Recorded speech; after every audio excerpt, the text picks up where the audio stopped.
말씀드렸다시피 오늘은 이제 2021년의 마지막 금요 기도회입니다. 하나님께서 특별히 더 이 예배를 기쁘게 받아주시고 또 잘 마무리해 주셨으면 좋겠습니다. 우리가 한 해를 마감하는 표현 중에 우리가 자주 쓰는 게 이제 다사다난이라는 표현을 참 많이 쓰죠. 올 한 해도 참 다사다난했습니다. 그런 의미인데 여러분 그런 표현 들어보셨나요? 다사다락 안 들어보셨죠? 항상 우리의 인생은 일이 많고 힘든 일이 많죠. 다락, 그러니까 기쁜 일보다 늘 우리의 삶이 늘 그런 것 같아요. 힘들고 어려운 일들이 더 많은 것 같습니다. 근데 또 돌이켜 보면 또 그 모든 순간에 사실 감사한 거예요. 기쁜 순간인데 제가 뭐 추수감사 주일에도 설교를 했지만 당연한 것을 너무 당연하게 여기니까 당연한 것은 락에 안 들어가는 거예요. 그렇죠? 그 당연한 것이 사실 얼마나 우리에게 중요하고 가치 있는 것인지 우리가 잘 모르죠. 그러니까 뭐에만 집중하고 우리는 어차피 어쩔 수 없이 우리는 인간이기 때문에 그 고난과 힘든 거에게 반응할 수밖에 없는 것이죠. 어떻게 보면 우리의 어떤 인간적인 연약함의 표현이라고 할 수 있는 게 저는 여러모로 다사다난이라는 표현 같습니다. 여러분이 2021년 어떠셨습니까? 저도 정말 다사다난했죠. 정말 올 한 해 뭐 계속되는 코로나 상황 가운데 있었고 또 교회적으로 또 제 개인적으로 문제들과 어려움들이 굉장히 많았고 또 정말 제 개인적으로는 정말 경험해 보지 못한 일들을 올해는 참 많이 경험했어요. 제가 개인적으로 뭐 이렇게 여러분 아시는 것도 아시는 일도 있지만 여러분도 모르시는 일들도 있어요. 그래서 참 올 한 해 참 스펙타클했다. 올 한 해 정말 2021년은 정말 너무 기억될 만한 그런 해였던 것 같습니다. 근데 여러분 뭐 아시다시피 우리가 뭐 예수를 믿는다고 해서 늘 다사다락하지 않아요. 우리가 똑같이 예수를 믿는 가운데서도 여전히 우리는 인간의 연약함을 지고 살기 때문에 뭐 세상 사람들과 크게 별반 다름없는 일들을 경험하고 어려운 일들을 경험하고 그렇게 살아가는 것이죠. 하지만 여러분 그리스도인은 그 와중에 분명 다른 것이 있습니다. 그것이 무엇입니까? 결국 결론이 다르다라는 것이죠. 결론. 왜냐 그리스도인의 삶의 주권이 그 결론이 하나님께 있음을 우리가 믿고 그리고 그 하나님의 주권 아래 있는 결론이 결국엔 우리에게는 선이 되고 그런 아름다운 열매를 결국엔 맺게 된다는 사실을 우리가 믿기 때문이죠. 그래서 우리의 삶이 다난이든 다락이든 결국엔 하나님께서 우리의 모든 삶의 합을 선으로 바꾸신다는 것을 우리는 믿는 사람들입니다. 그러니까요 여러분 기쁘다가도 들리지 않고요. 교만해지지 않고요. 슬프고 힘들고 어렵더라도 더 좌절하지 않을 수 있는 힘이 바로 이 신앙인의 힘이라는 것입니다. 연말이 되면 여러분 성탄절을 당연히 가장 먼저 크리스마스를 떠올리게 되는데 여러분 성탄절 항상 좀 약간 기쁨, 뭔가 좀 설레임 그런 느낌이 강하시죠. 물론 이제 나이를 먹다 보면 그 설레임과 그런 기쁨이 감소되긴 하지만 그래도 어느 때보다 이 크리스마스 이 성탄절 시기는 우리에게 기쁨과 감사함을 주는 시절임은 분명합니다. 그런데 여러분 제가 항상 그 예수님의 탄생 이야기를 접할 때마다 정말 그때 당시에 있던 사람들 즉 예수님의 탄생을 지켜보거나 그것을 경험한 사람들에게 있어서 예수님의 탄생은 결코 어떤 기쁨의 순간이 아니었다. 굉장히 당혹스럽고 낯설고 심지어 너무나 힘든 고난의 시간이었다라는 것을 볼 때마다 제가 깜짝깜짝 놀래기도 합니다. 결코 우리의 성탄절 크리스마스 시즌처럼 기쁘고 즐거운 이야기 그런 시간들이 아니었다라는 것이죠. 여러분 일단 예수님에게도 굉장히 예수님과 예수님의 가족에게 굉장히 고난의 시간이 바로 예수님의 탄생이었습니다. 여러분 예수님은요 태어나실 때부터 고난으로 시작하셨죠. 그렇죠? 여러분 먼저 요셉과 마리아가 아이를 낳을 때가 됐는데 갑자기 로마에서 칙령이 내려와서 자기 고향으로 가서 호적을 등록해야 됐어요.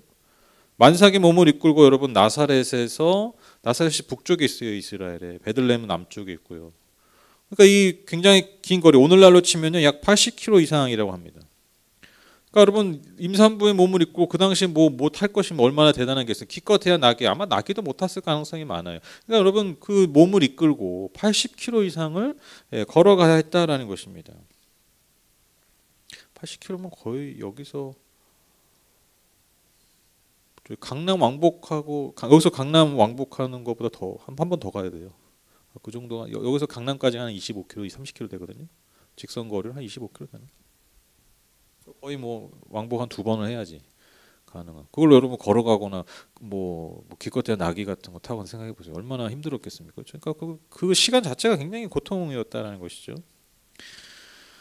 근데 여러분 도착했다 치죠. 근데 여러분 아시다시피 머물 곳이 없었습니다. 그래서 오죽하면 여러분 그 동물이 머물렀던 그 헛간에 잠을 청할 수밖에 없는.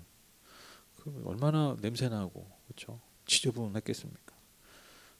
누구였다고요? 심지어 임산부를 이끌고 가는 그 시간 한번 생각해보세요. 우리는 막 이제 성탄절 막 그림 막 예수님 막 이렇게 그 위에 누워 있고 뭐 마리아 표정 좋고 막 이러는데 실제로 그랬겠냐고요? 절대 그럴 수가 없어요. 얼마나 힘든 그 하루하루가 너무나 고통스럽고 힘들었던 순간이었다라는 것입니다. 그리고 무엇보다 여러분 그 예수님의 부모인 요셉과 마리아에게 있어서 예수님의 탄생은요 그 출발부터 고난의 시간이었고요 계속되는 고난의 연속이었다라는 것이죠.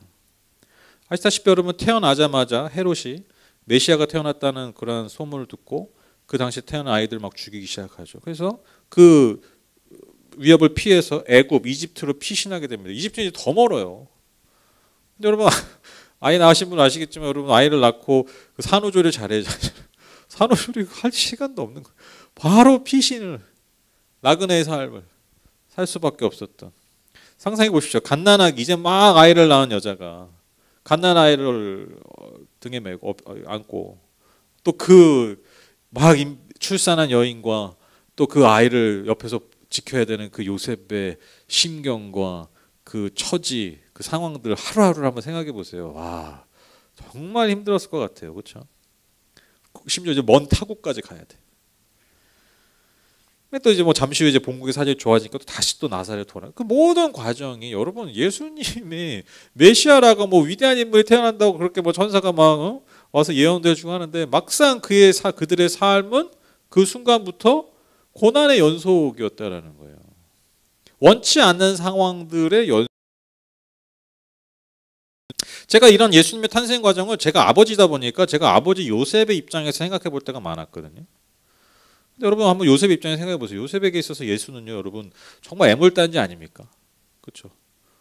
물론 이제 천사가 와가지고 설명해 주잖아요. 야 그거 저기 약혼녀 그거 성욕으로 잉태된 거야. 걱정하지 마. 응? 근데 여러분 인간이잖아요. 그래서 이게 뭐 우리끼리 얘긴데 여러분 인간이잖아요. 우리가 아무리 믿음이 좋아도 지난밤 내 꿈에 주님을 만나도 오늘의 현실 때문에 여러분 믿음이 흔들리는 게 우리잖아요. 그렇잖아요. 작년 이맘때 엄청난 기적을 경험해도 오늘의 내 비루한 현실 가운데서 여러분 온갖 것들을 바라보고 의지하고 그렇게 쓰러지는 존재들이 우리의 존재 아니 우리의 그런 믿음의 연약함 아닙니까? 그렇죠? 여러분 요셉 입장을 생각해 보세요. 요셉에서 여러분 예수는요 늘 좀 예?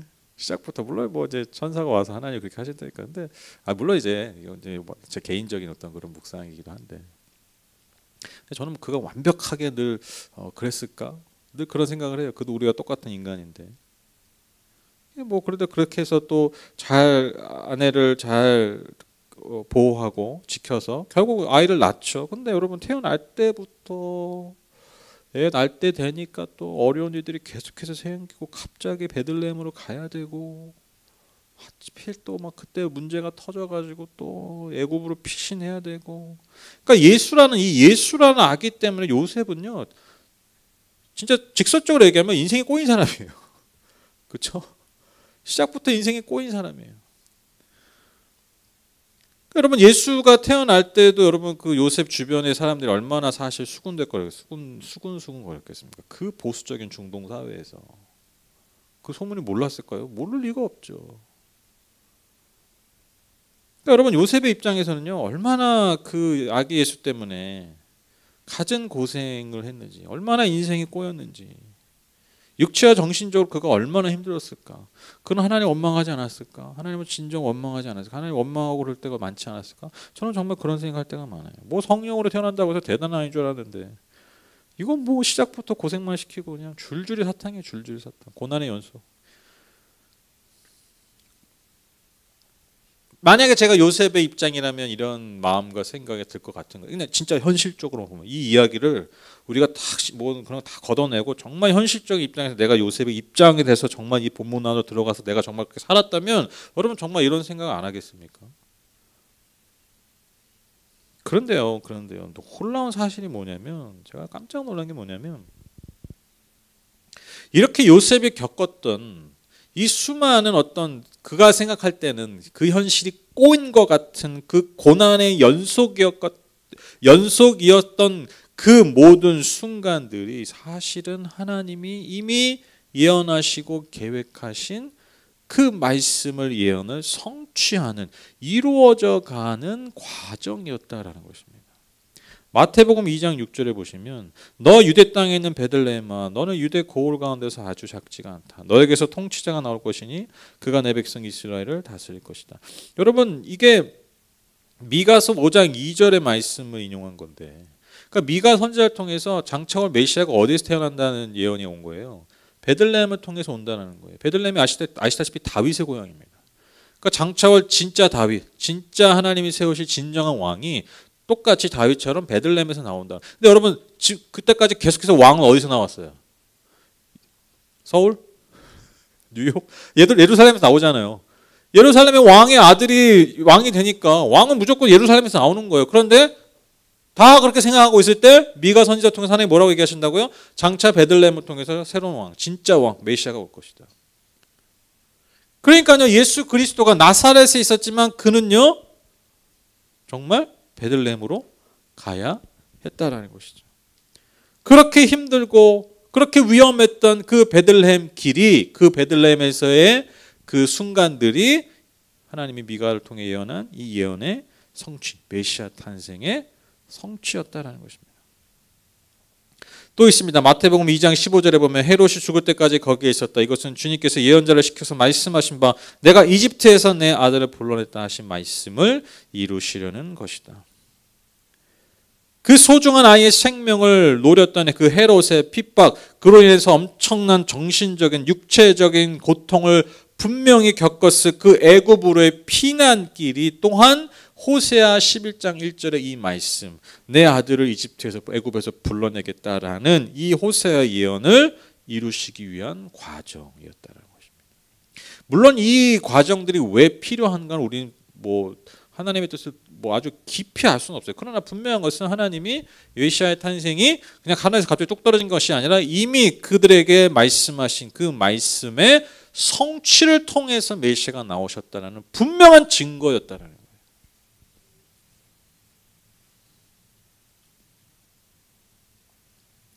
그리고 역설적으로 바로 그러한 인생들, 늘 고난의 연속이고 늘 다사다난할 수밖에 없는 그 인생들을 구원하시기 위한 메시아의 탄생이었다라는 것입니다.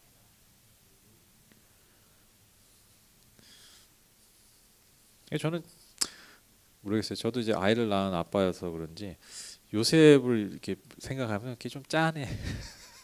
항상 그렇지 않으세요?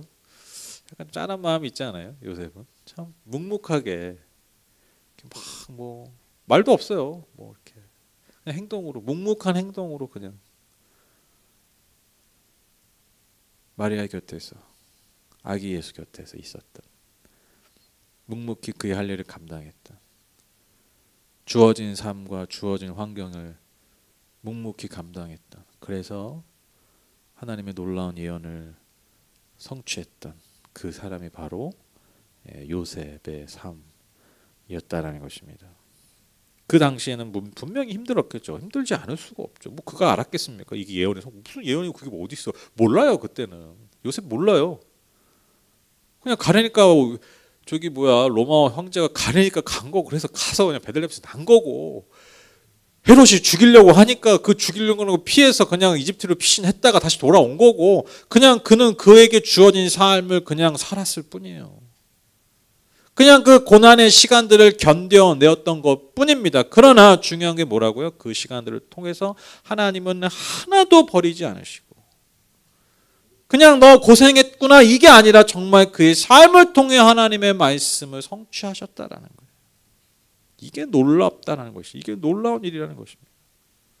하나님의 뜻과 그 섭리를 이루시는 위대한 과정이었다는 것입니다. 그냥 우리 인생처럼 똑같은 세상 사람처럼 그냥 힘든 일 어려운 일 그냥 겪고 살았지만 하나님은요 그를 통해서 하나님의 예언을 말씀을 성취하셨다. 이게 여러분 그리스도인의 삶의 다른 점이라는 거예요. 이게 차이라는 거예요. 그런 너무나 결정적인 차이. 이 위대한 부르심. 그게 그리스도인의 삶이라는 것입니다. 그리스도인의 삶에 주신 하나님의 축복이라는 것이죠. 그래서 여러분 그리스도인의 고난과 고통은요 그저 고난과 고난을 위한 고통을 위한 고난이 아니라는 것입니다. 그 모든 시간들을 통해서 하나님께서 하나님의 뜻과 섭리를 이루어 가신다. 당시에는 힘들죠. 그냥 뭐 힘들다고 그러는 거 당연한 거예요, 여러분. 뭐 요셉이 그 베들레헴 갈 때 막 미가서 찾아보고 했겠습니까? 뭐 예언서 읽어보고 했겠습니까? 안 했다니까. 그럴 리가 없어요. 이집트 피신해 갈 때 막 이집트를 왜 갈까? 막 성경 안 했다니까요. 그냥 가라니까 가고 오래니까 오고 호흡이 계속 있으니까 그냥 산 거예요.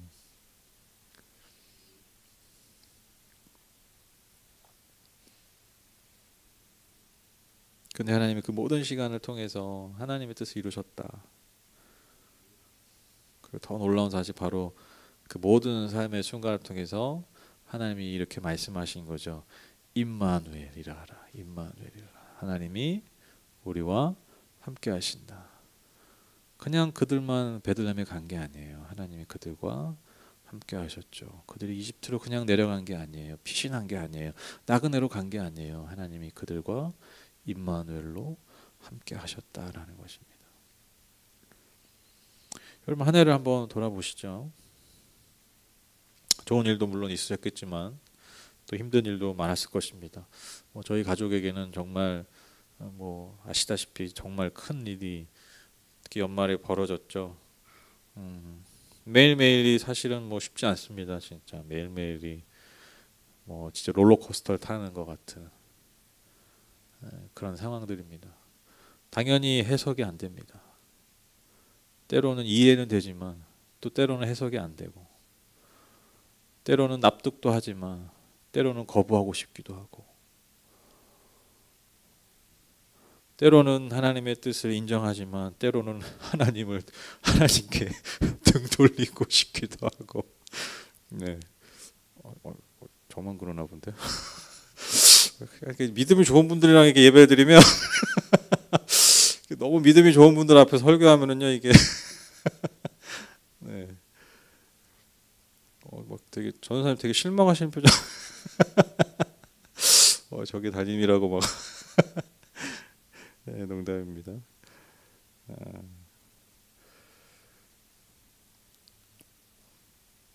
그래서 저는 그게 너무 당연하다 생각해요. 되게 너무 당연하다 생각.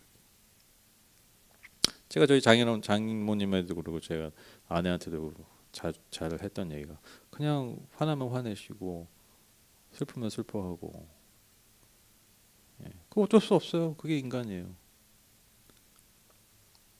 근데 그걸 누구 품 안에서 하냐 이거죠. 누구 품 안에서. 저는 그건 믿어요. 안 믿으면 어떡할 거예요. 우리가 의지할 게 뭐가 있어요.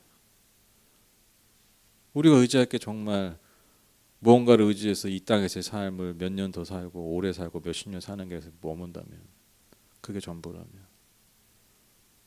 뭐가 의미가 있겠어요.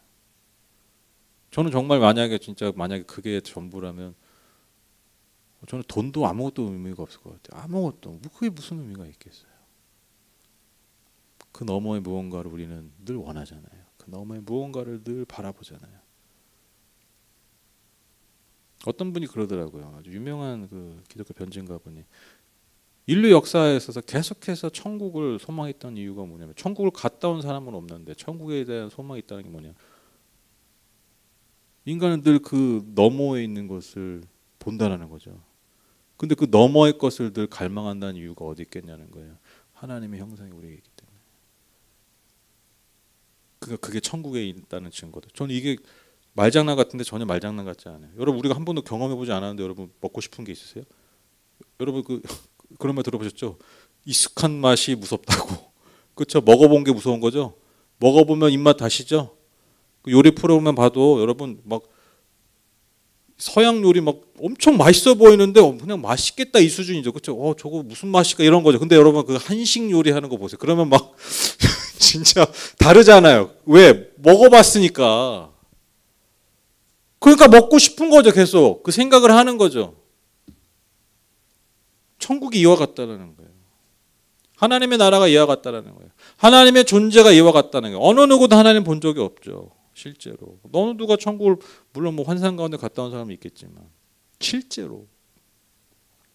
그러니까 인간 안에 그런 게 있는 거예요. 왜? 하나님으로부터 왔으니까. 이 세상 너머의 것에 대한 경험이 그러니까 그 DNA라고 치죠. 그 하나님의 형상, 그 하나님의 DNA. 왜 하나님은 인간 세상 너머에 있는 분이잖아요. 근데 그 하나님의 DNA가 있네. 그러니까 우리는 태어날 때부터 뭘 보는 거예요. 이 땅에서 맨날 평생을 살지만 뭘 바라보는 거예요. 이 땅 너머의 삶에 대한 동경이 항상 있는 거예요. 이게 하나님의 형상이라는 거예요. 하나님의 형상이 주는 놀라운 의미라는 거예요. 그러니까 뭐 천국이 무슨 뭐 허황된 소리 그런 게 아니라니까요. 인간에 있는 가장 근본적인 욕구, 그 근본적인 하나님의 형상으로부터 나오는 그 하나님이 계신 나의 형상이 온 그 하나님을 향한 그 인간의 가장 근본적인 갈망, 그게 천국에 대한 소망이에요.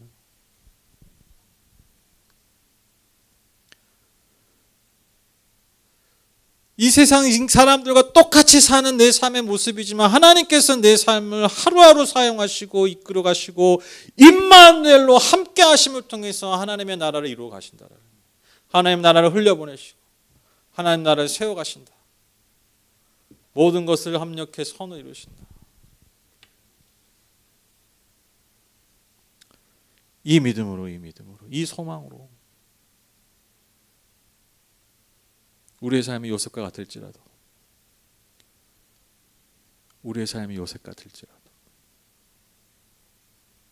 현실의 요셉 같을지라도 보이지 않는 하나님의 인도하심과 손길을 통해서 내가 알지도 못했던 하나님의 뜻을 이루어 가시는 그 놀라운 하나님 나라의 역사의 주인공이 되시는 저와 여러분 되시기를 주님의 이름으로 축복합니다. 올 한 해도 저는 그렇게 됐을 거라 믿습니다. 저는요 절대로 한 번도 태어나서 그런 말 해본 적이 없어요. 내가 올 한 해 진짜 재수 없었다. 올 한 해 진짜 뭐 엉망이었다. 나 이제 언제 그 시절은 진짜 저는 한 번도 그런 얘기 해본 적이 없어요. 왜냐하면 그 시절만 생각하면 그렇게 생각할 수 있겠죠. 이 코로나 한 번도 그렇게 생각해 본 적 없어요. 힘들죠. 당연히 힘들고 때로는 막 마음이 너무 막 그렇지만 저는 이 시절을 통해서 분명히 하나님이 제게 주시는 은혜와 복이 있을 거라 믿습니다. 2021년 한 해도 저 여러분에게 그렇게 은혜요 복된 해였음을 믿습니다. 왜죠? 결국 임마누엘이기 때문입니다. 결국 임마누엘, 결국엔 하나님이 우리와 함께 하신다. 영원히 한순간도 놓치지 않으시고 우리와 함께 하십니다. 그 하나님을 바라보시면서 그 하나님을 의지하시면서 그 하나님의 손을 잡고 오늘도 다시 새롭게, 내일부터 또 새롭게, 2020년은 더 놀랍게 그렇게 하루하루 하나님의 자녀로 살아가시는 저와 여러분 다 되시기를 주님의 이름으로 축복합니다.